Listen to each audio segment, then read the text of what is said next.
One, two, three.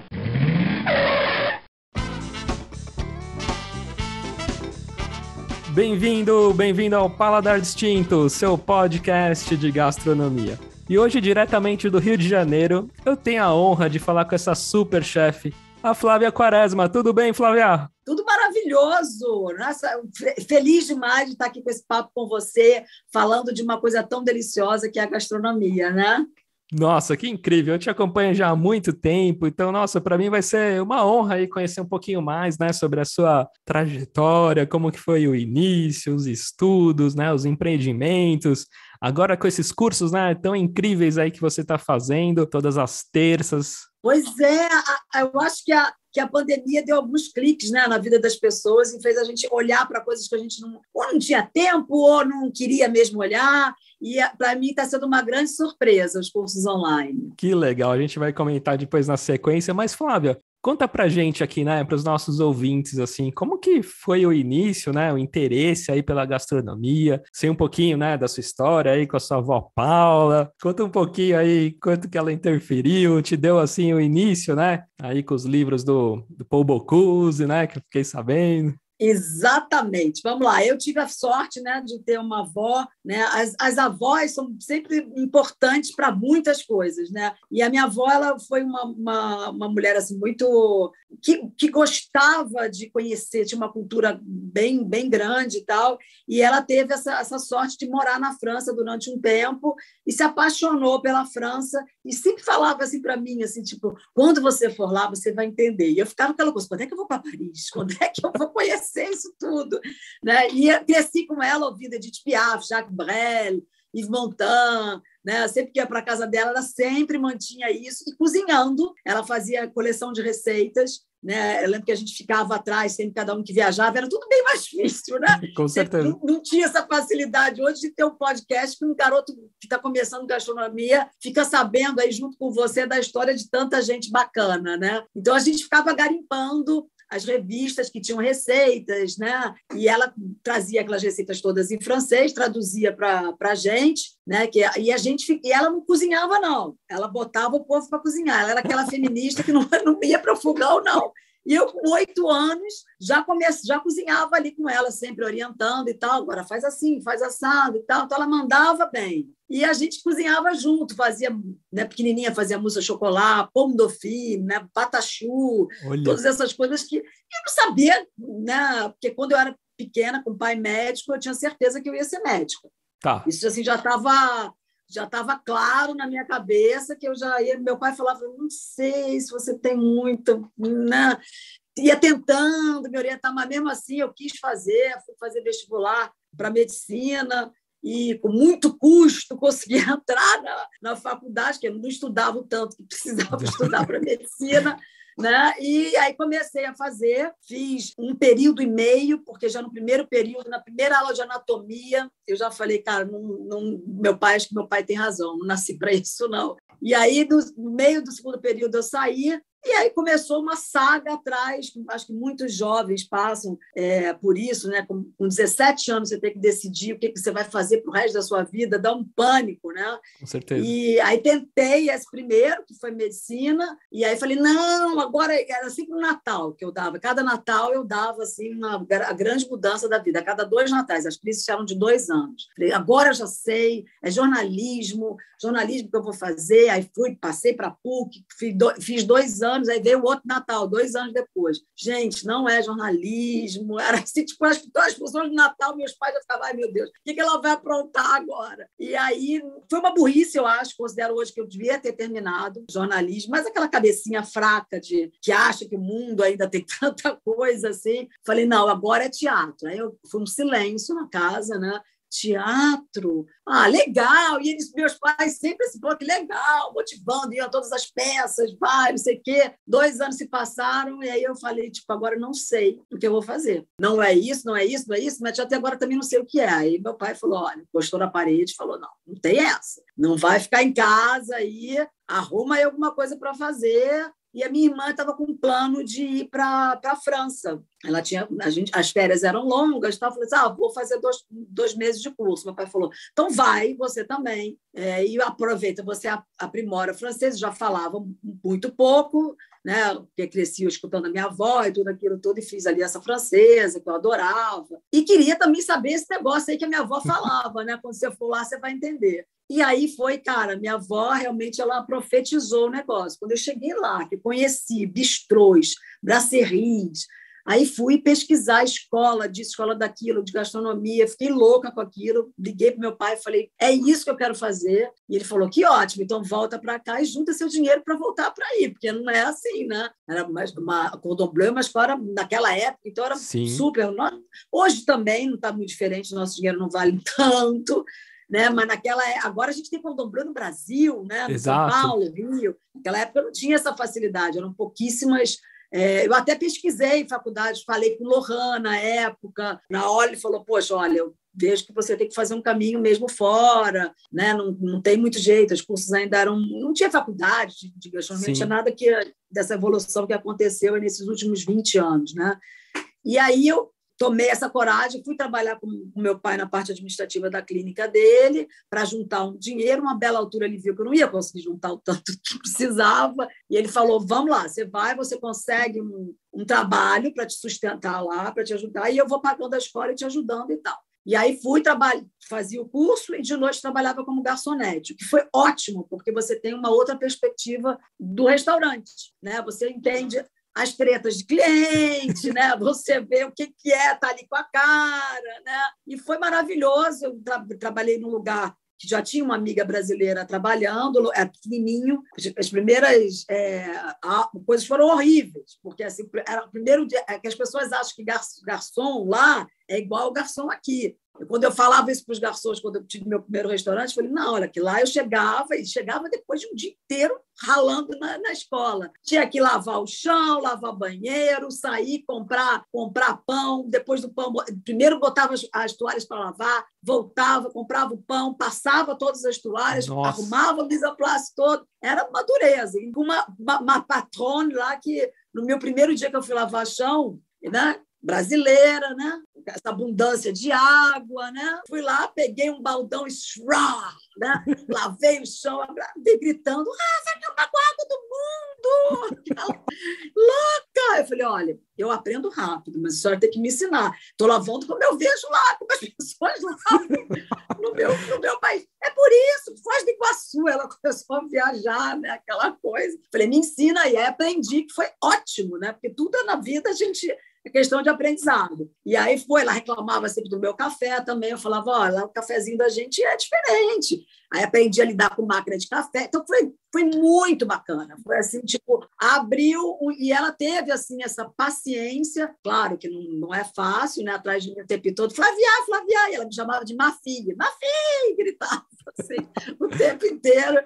E foram 2 anos. Os 2 anos que eu fiquei entre Cordon Bleu e estágios, eu trabalhava lá. Então, assim, comecei a fazer compras, ia para o Rangis, né? Então, tive essa sorte de experimentar uma vida de, vamos dizer assim, uma gerente, né? Ali de restaurante. Então, foi incrível, né? Essa experiência toda que eu vivi na França, porque aí, quando eu decidi morar lá, foi isso, né? Comecei a fazer o curso. O curso abriu um outro mundo para mim, né? Porque assim, estamos falando de 91, quando eu fui para lá, né? 91 era assim, a gente estava engatinhando ainda aqui, né? Tínhamos os grandes chefes franceses e italianos que vieram para cá e que nos ensinaram muita coisa. Acho que a gastronomia... hoje, eu brinco com Claude Lohan, que a gente viveu aqui uma Revolução Francesa, né? Nos finais de anos 80, na gastronomia, né? Que eles olharam para a batata baru e falaram, gente, isso não é papinho de neném, não, isso é maravilhoso, né? O maracujá, dá para você fazer isso. E foram mostrando que os nossos ingredientes tinham valor e a gente tinha que passar por isso para parar dos hotéis só fazerem comidas internacionais, que eu sempre odiei isso, né? Qual é o tipo de restaurante? Comida internacional. Eu nunca consegui entender isso. O que é uma comida internacional? Né? Então, eu acho que eles foram assim, tanto é que me influenciaram Alex, Roberta, todos nós fomos uma geração depois deles, né? E eu sou exatamente uma geração pós-Claude e Laurent, exatamente, a gente tem exatamente 10 anos e pouco de diferença, por aí. Então, o Philippe Brie também, que veio, né, na época... porque foram duas grandes escolas no Rio, que foi o Hotel Méridien, que veio trazendo Paul Bocuse, tudo isso, e o hotel onde veio Gaston Lenôtre, que foi quando veio Claude veio com ele, e aí depois o Philippe Brie saiu do Méridien, abriu o Traité de France. Então, eu vivia tudo isso como apaixonada por aquilo, porque assim, todo meu aniversário, todo mundo pedia roupa, quero isso, eu quero jantar fora. O meu negócio era assim, era esse glamour. Para mim, o glamour era esse, era jantar fora, era poder ir no Méridien, né, experimentar isso. Sempre foi esse fascínio, obviamente muito influenciado pela minha avó, que adorava gastronomia, e meus pais, que sempre curtiram isso, né? Então, assim, hoje eu falo muito quando eu dou aula, ou principalmente aula para criança, que vem os pais e tal, sempre falo, olha, gente, vocês não têm noção o quanto vocês são importantes na vida gastronômica dessas crianças, não só do que vocês estão dando, alimentando, como também de inspiração, porque isso pode abrir um caminho para isso. Pode ser um chefe, pode ser Hoje em dia, gastronomia, quanta coisa pode ser. Olha aí, você com um podcast incrível, né? O cara pode ser um jornalista gastronômico, um fotógrafo especializado em gastronomia, e por aí vai, né? Um mundo gigantesco que a gente tem aí nesse ramo, né? Então, assim, a importância dessa educação, de levar a criança para uma feira, de levar a criança para jantar, isso é educação. Depois, imagina, o cara vai ser convidado pelo chefe dele, ele com 18 anos, o cara vai saber mexer nos talheres, vai saber pedir um vinho, vai saber pedir... Então, assim, eu falo para todo mundo, cara, por favor, a educação, ela tem que ser... não é só no... Você tem vivenciar. E a gastronomia, eu acho que é uma dessas coisas, você vivenciar, saber falar no tom certo num restaurante, saber lidar com o garçom, tratar bem o garçom, né? Essa educação é importante, né? Porque uma coisa que me enlouquecia no restaurante é quando o garçom vinha e falava: eu fui atendido, o cliente está ali reclamando isso, aquilo outro. Eu via o tom que eles falavam com o garçom. Quando eu chegava na mesa, eles falavam: está vendo o tom que ele fala com você? É outro. Eu falava assim: é porque ele não tem educação. Então, vamos esquecer isso, vamos educá-lo, né? Vamos lá, faz parte. Então, essa vivência no restaurante, ir ao restaurante, de repente separar mesmo a verba do seu salário, do que você ganha e tal, mesmo que seja curtinho, e que separe isso. E aos pouquinhos vai conhecendo, né? Aos pouquinhos você vai conhecendo. Eu tenho memórias até hoje de coisas que eu vi, de momentos que eu vivi com os meus pais e meus avós, que não saem da minha cabeça até hoje. Olha que já passou bastante tempo da minha infância. Então, quer dizer, é muito prazeroso. E aí, quando eu fui para a França, caiu essa ficha, né? Eu vivi isso tudo, e aí comecei a minha trajetória, que foi pelo Cordon Bleu, que era a única escola na época. Hoje em dia tem outras milhões maravilhosas. Você fez boulangerie também, né? Eu estudei, aí quando eu saí do Cordon Bleu, quer dizer, eu me formei, aí começaram os estágios, que é onde, né, que é o grande barato, né, depois da escola, é você vivenciar o que você aprendeu e você ter os seus mestres, né, fora Sim. dos mestres da escola, que eu tenho meu mestre para a vida eterna, que é o Patrick Terrien, que foi meu grande chefe no Cordon Bleu, que me ensinou uma das coisas que eu acho que mais importantes, que é a elegância dentro da cozinha. A elegância tanto ao reduzir um molho, cuidar do molho, limpar toda aquela, né, as impurezas, né, a elegância de falar com as pessoas que trabalham com você, a elegância de tratar um cliente, tudo isso, nossa, assim, eu ficava assim, olhando e vendo os trejeitos, como ele trabalhava, e o jeito que ele ensinava para a gente, e na hora que tinha que ser duro, mas duro com ternura, né, assim. E em 91, a gente está falando de uma época, imagina, eu era brasileira, 1,54 m, pequenininha, né, desse tamaninho, e chegando num mundo muito masculino, né? Então você tem que saber se defender, né? Muita gente não aguentava, saía chorando, eu chorava em casa, na frente de ninguém não chorava não, mas chorava em casa, falava, vida, né? Tem essa, mas assim, no mundo super masculino, você botar os pés dentro desse mundo masculino não foi fácil, mas a gente, né? Eu sabia o que eu estava querendo, né? Eu quero sugar o máximo desses caras, então assim, ia tentando, né, driblar essa dureza e esse modo machista, né, que tinham, até hoje ainda tem um pouco, né, com a minha simpatia, né, com o meu, vamos dizer assim, eu brincava com eles, eu falava, com o meu tropicalismo. O meu tropicalismo vai vencer essa galera, né? E foi assim que eu fui indo, porque eu não era vamos dizer assim, não tinha uma habilidade assim, uau, ela tem uma habilidade, eu não era a melhor aluna da classe, então eu tinha que driblar ele com tanto os chefes como depois os meus chefes nos estágios, com a minha vontade de aprender. Era isso. Eu falei assim, vamos lá, eu vou aprender, né? Então, assim, os estágios foram incríveis, né? Tem histórias ótimas e não tão ótimas, né, dos estágios, mas tudo faz parte das pecinhas do nosso grande quebra-cabeça.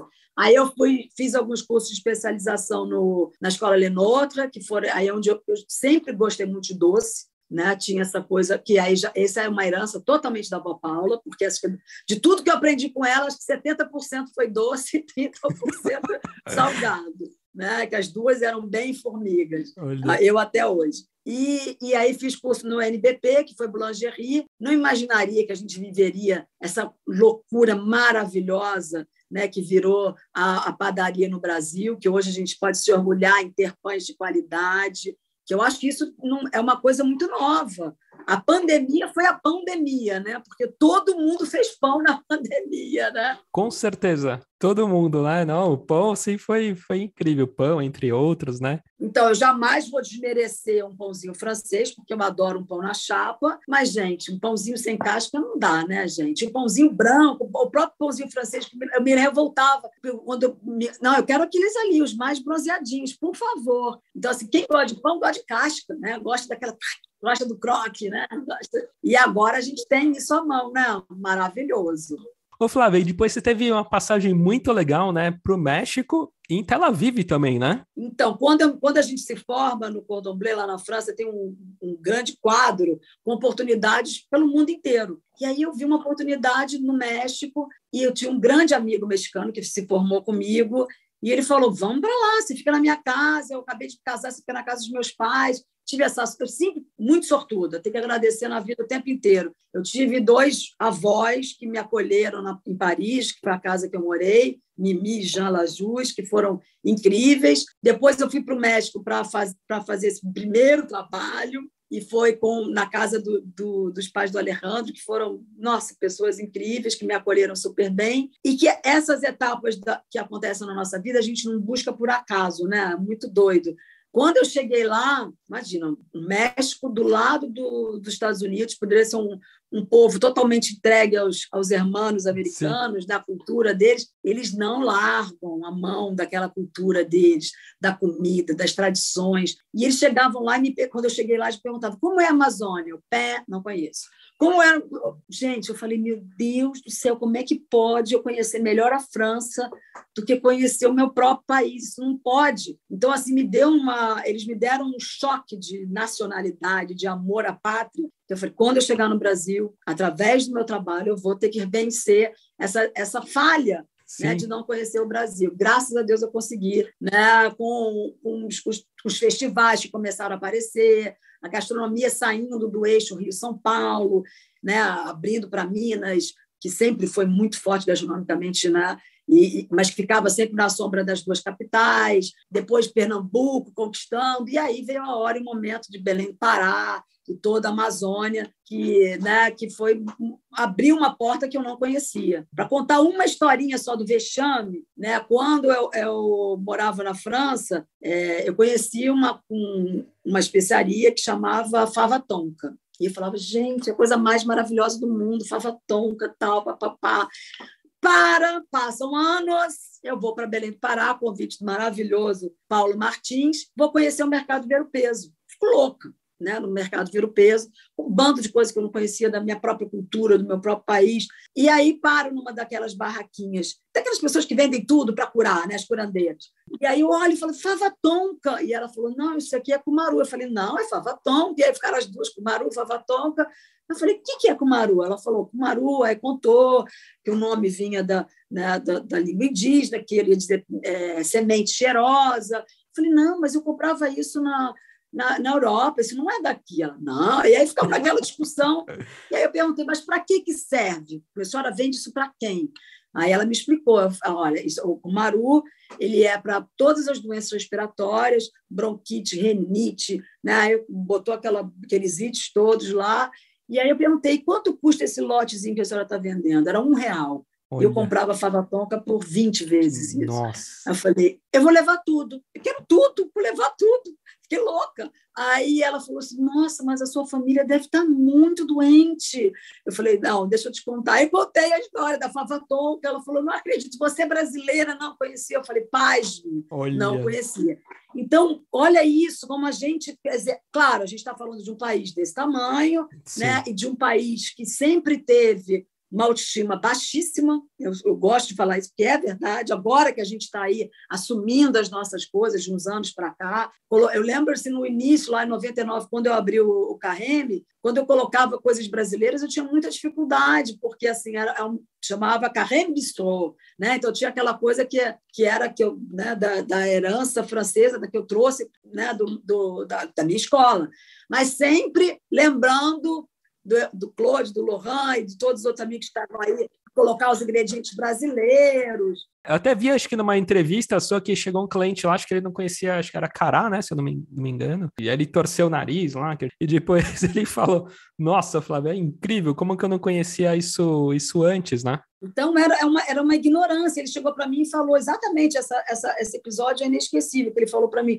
cará, é comida de santo. Aí eu falei para ele, mas se os santos gostam, o senhor vai adorar, tenho certeza. Com certeza. Os santos, né? E ele não queria. Aí eu falei, eu vou trazer, se o senhor não gostar, o senhor não paga. E ele falou exatamente isso que você falou. Então, quer dizer, eram coisas que a gente tinha dificuldade. Né? A primeira vez que eu fiz uma sobremesa com cupuaçu, né? E a coisa foi mudando ao longo dos 10 anos do Carreme, que chegou um momento que eu lembro chegou um casal, foi lá, o menino tinha uns 18 anos. Imagina eu com 18 anos, era completamente blue, né? Assim, fechada para tudo isso. E falou assim, olha, eu estou comemorando um ano de aniversário de namoro e vou pedir a minha noiva em casamento. E eu queria... tinha um filme do Woody Allen, acho que ele botava o anel, não sei o que, a mulher engolia o anel, e ele queria fazer a cena do filme. Só que eu falei, não, estou com medo. Se ela engole o anel, se eu morar no hospital, acabou minha carreira, pelo amor de Deus. Aí a gente criou todo esse jeito. Eu fui lá, levei a sobremesa, mas olha aí, olha o que ele me pediu. E eu quero um vinho late harvest. Eu falei, gente, com 18 anos, eu nem sabia o que era vinho, muito menos o que era um late harvest na minha época. Então, a evolução, que eu acho que é bacana do Brasil, é isso. A gente evoluiu muito rápido. A evolução do vinho, graças a Dônio Braga, que foi assim, eu acho que...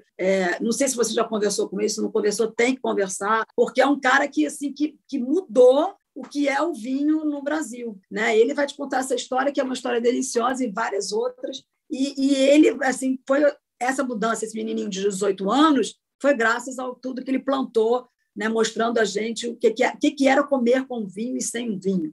Né? E todas as harmonizações que a gente aprendeu aí. Então, o brasileiro tem esse dom, né, de ir a fundo. Né? Você está fazendo quanto tempo aí seu podcast? Poxa, Flávia, tem um ano e pouquinho, né? Cara, olha o tanto de gente que você entrevistou nesse tempo, quer dizer, você foi assim, né? Então, assim, esse dom do brasileiro, é pena que essas pessoas como você não estão na política aí, para mudar essa visão e esse país virar, de fato, uma potência, porque a gente tem tudo. Né? A gente tem realmente tudo, com certeza. Gastronomicamente falando, então, nossa, olha quanto chefe maravilhoso, quanta gente fazendo um trabalho incrível. Agora eu vejo, né, a gente viveu aí várias ascensões, né, e teve aí café, chocolate, né, o cacau, né, a primeira gastronomia vindo, puxando tudo isso, vinho, porque só vindo tudo isso junto que a gente vai virar realmente, botar os pés mesmo fincados aí como uma grande potência mundial na gastronomia. que já somos, mas ainda vamos muito mais além.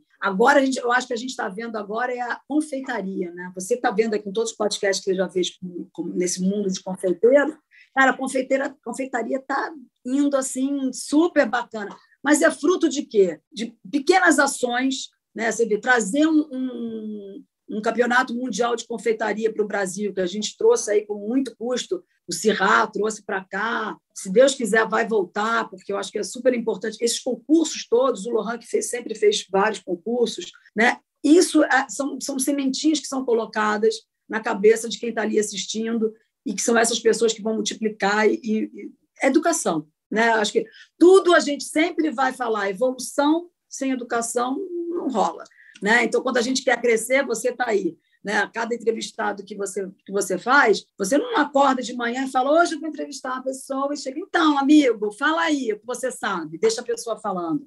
Você estuda, você corre atrás, né? Então, assim, os estudantes que estiverem aí ouvindo a gente, não tem evolução sem dedicação, sem suor, no nosso caso, sem encostar a barriga no fogão ou no forno, né? Não tem jeito.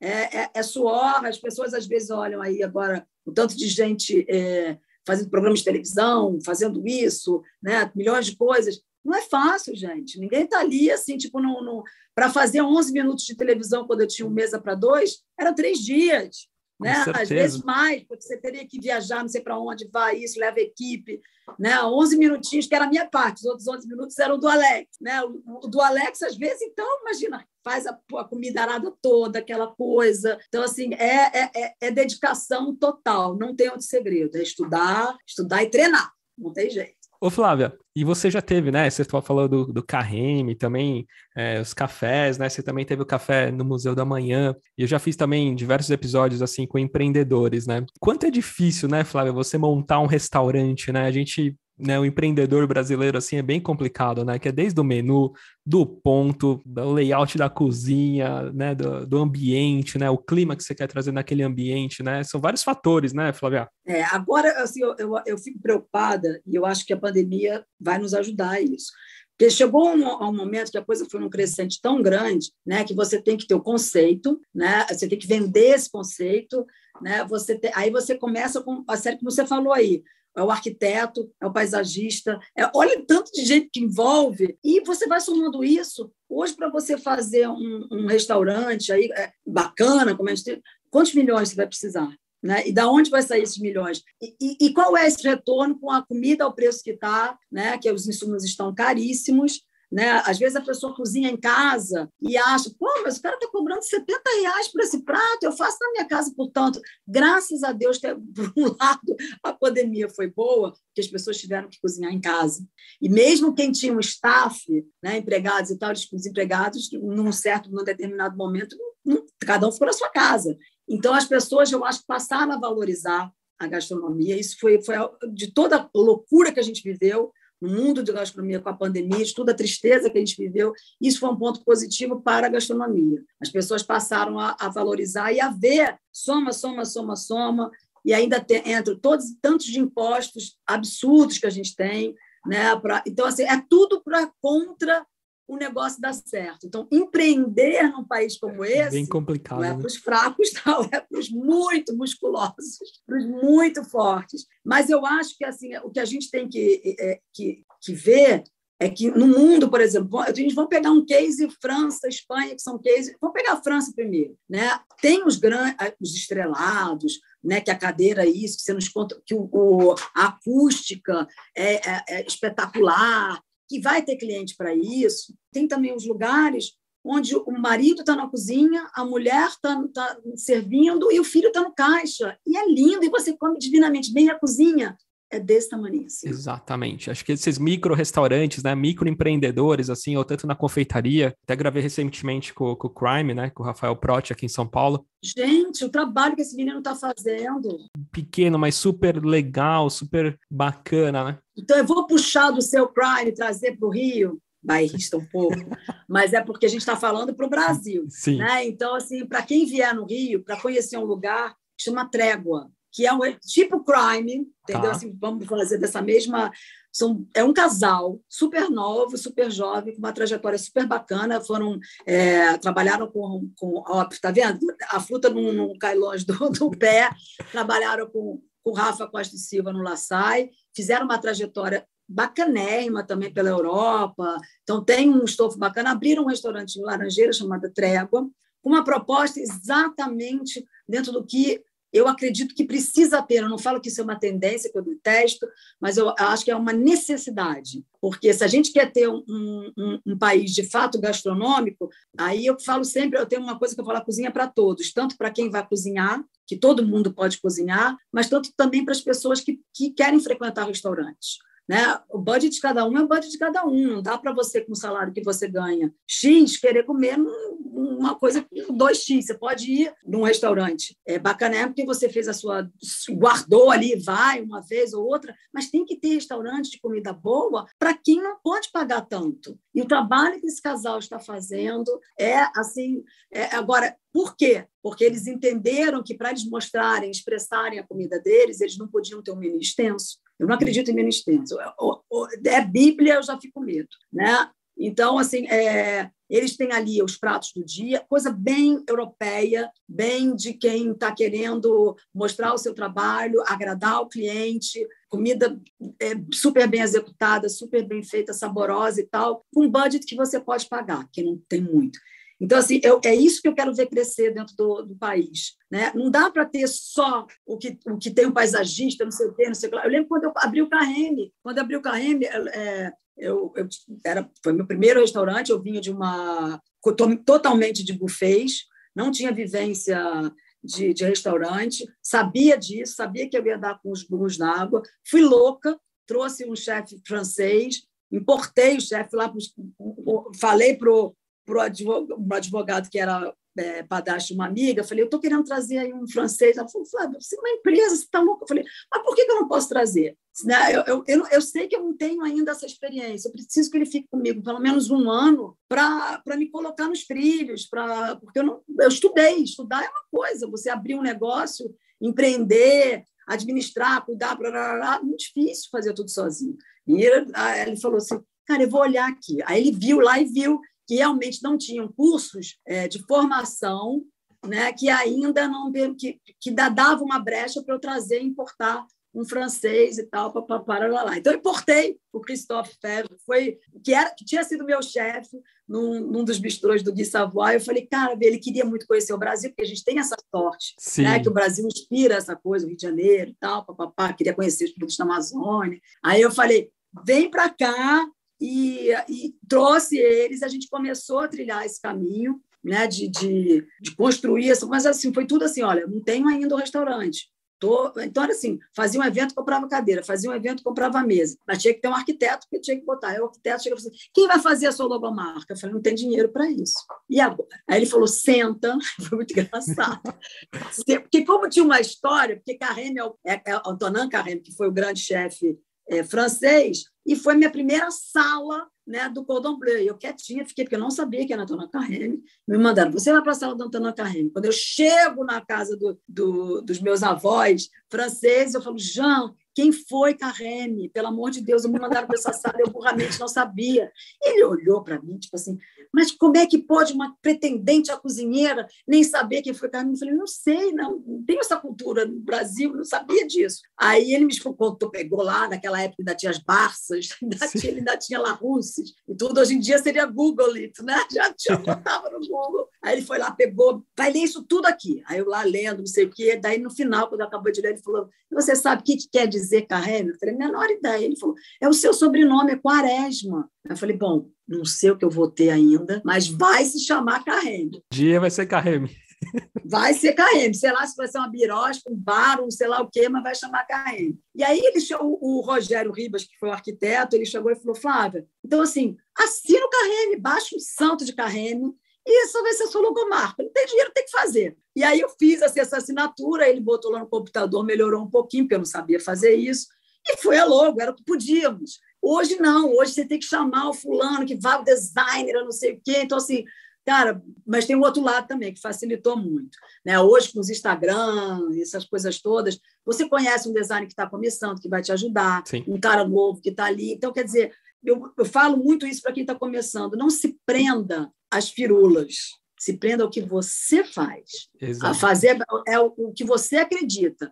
Então, fixa nisso aí, o resto vem vindo. Depois você contrata aí vai ter um dinheirinho a mais, aí vai contratando. Eu acho que assim, aquela perfumaria, né, não é tão importante. O importante é o que você vai colocar no prato. Eu sempre falo isso. E aí vem aquela célebre frase do Michel Braque que fala sobre simplicidade, né? Que, resumindo um pouco a frase, é que o difícil é fazer o simples. Exatamente, isso é o mais complicado. Então, não arruma, não enrola, assim, você faz como o caso que você falou aí do confeiteiro, do Prime. O cara mandava muito bem, fazia muito bem, ele acreditava no produto dele, ele sabia que quando alguém botasse o produto dele na boca, ia falar uau. Né? Então, assim, faz, e aí é o boca a boca que vai. Sim. Né? E aí, agora com as mídias sociais todas, com você se lançando, fazendo um Instagram bacaninha e tal, que mostra o que você faz, eu estou aprendendo, eu me considero estou engatinhando nesse mundo, né? Eu não conhecia nada desse mundo, estou aprendendo até a falar como fala, porque assim, de repente eu me vi um dinossauro, né? Quando chegava, eu falava assim, não é assim que tem que falar, você tem que falar, não sei como. Eu falei, gente, calma, né? Então, assim, e a gente aprende, né? Quando a gente vende de verdade, é mais fácil. O difícil é vender o que você não sabe fazer, agora vender o que você sabe é fácil. E falando, né, agora da pandemia, né, você estava até comentando, né, Flávia, dos cursos aí de pães e tudo mais. Conta do seu curso aí, que tá incrível, né? Tô acompanhando aí toda terça-feira, né, às 19 horas aí pelo Zoom. Quem tá nos escutando aqui, os ouvintes, né, que estão aí espalhados aí pelo Brasil e pelo mundo, né, a facilidade dos cursos online, né, Flávia? Quem tá no mundo inteiro aí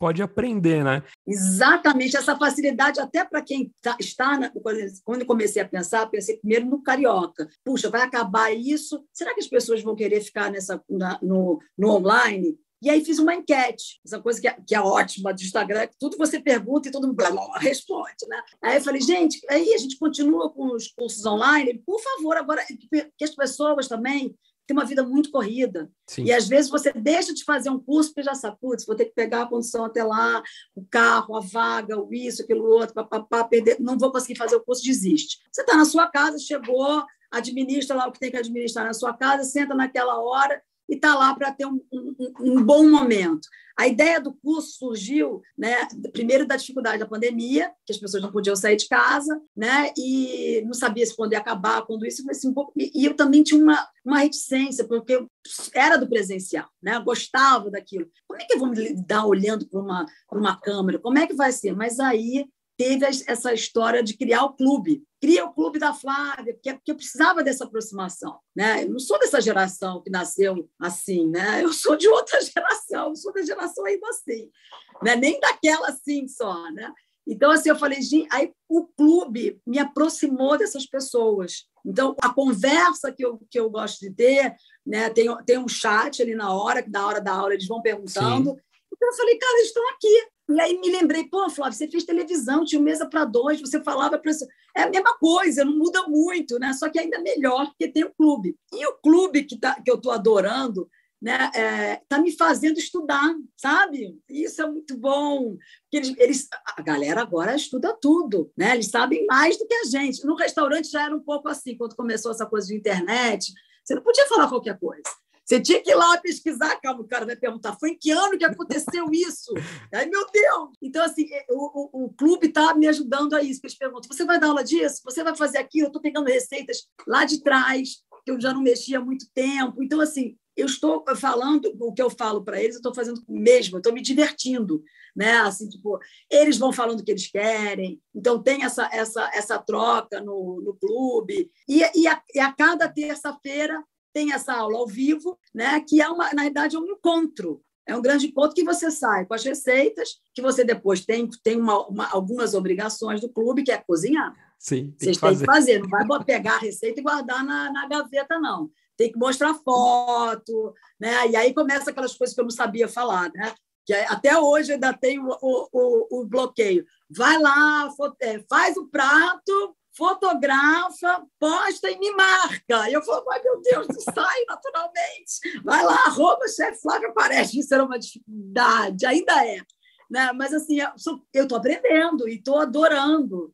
Né? E essa possibilidade exatamente de alguém estar lá no Amapá e aprender comigo, trocar e me mandar direct, né? Ou fazer parte do clube. Cara, eu tô assim, fascinada. Estou muito feliz. E eu vi, tem receitas incríveis, né? E você está aí nos clássicos franceses, né? Que, poxa, super bacana. Estamos nos clássicos franceses, que é uma coisa que eu sempre falo, através dos clássicos vocês vão poder fazer o que vocês quiserem, mas tem que começar aprendendo as bases. Depois aí vocês vão e dão seus voos.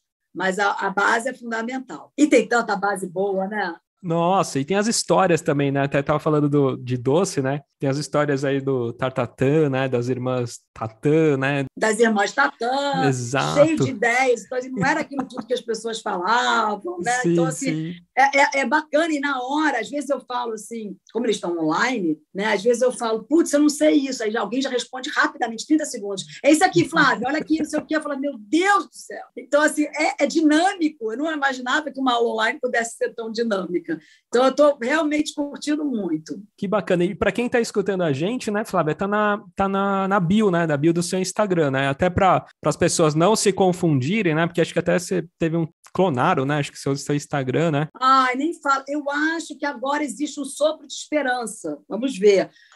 Porque vou tentar, porque assim, fiquei muito mal, assim, quando hackearam, eu não consegui, por uma burrice minha, não tinha aquela dupla verificação, ignorâncias, né? E não tinha ele linkado ao Facebook. Então, eu não consegui recuperar como muita gente recupera. Então, é uma dica para cada um aí, importante fazer isso. E para quem está querendo seguir e tudo mais e acompanhar, o novo é o chefe Flávia Quaresma, né? O antigo era Flavinha Quaresma. Então, no link lá da bio, tem as informações do curso, né? Que a pessoa clica e fica sabendo do próximo e tudo mais, né? Exato. E vão ter muitos mais. Agora vão começar outros cursos, assim, tipo, vamos fazer uma só de risotos, de coisas que eu curto fazer e coisas que também a pessoa... Porque ali tem gente que cozinha e tem gente que não cozinha nada. E que eu falo, cara, tem que cozinhar, tem que deixar o seu prato, a sua marca na sua família. Não pode ir para outro plano sem deixar alguma coisa aqui de memória. Ô Flávio, é muito legal, viu, falar contigo, poxa, que bacana, e fica aqui convite aqui para todos se seguirem, né, no novo Instagram, aí o Flávia Quaresma, e acompanharem, né, esses cursos que estão, nossa, tão fabulosos aí, muito bacana, né, então tem todas as instruções lá no link da sua bio, né, porque as pessoas até já compram os ingredientes antes, já deixa tudo prontinho, você já passa com antecedência e tudo mais, né, para que no dia, via Zoom, né, que é super tranquilo também, todo mundo hoje em dia já tem, toda terça às 7 horas tem um encontro aí com a Flávia Quaresma, né? Exatamente, exatamente. Obrigada aqui por esse papo delicioso, né? Que a gente dá um pouquinho mais para frente, porque tem tanta gente para você entrevistar, mas lá mais para frente eu vou voltar, não vai ser só esse, não. Com certeza, com certeza. Super obrigado, Flávia. Uma honra, viu, falar contigo. Um beijo bem grande, adorei te conhecer virtualmente, agora vai ter que ter essa presencial em algum momento. Com certeza. Tá bom? Um beijo bem grande para você. Tchau, tchau. Tchau, tchau.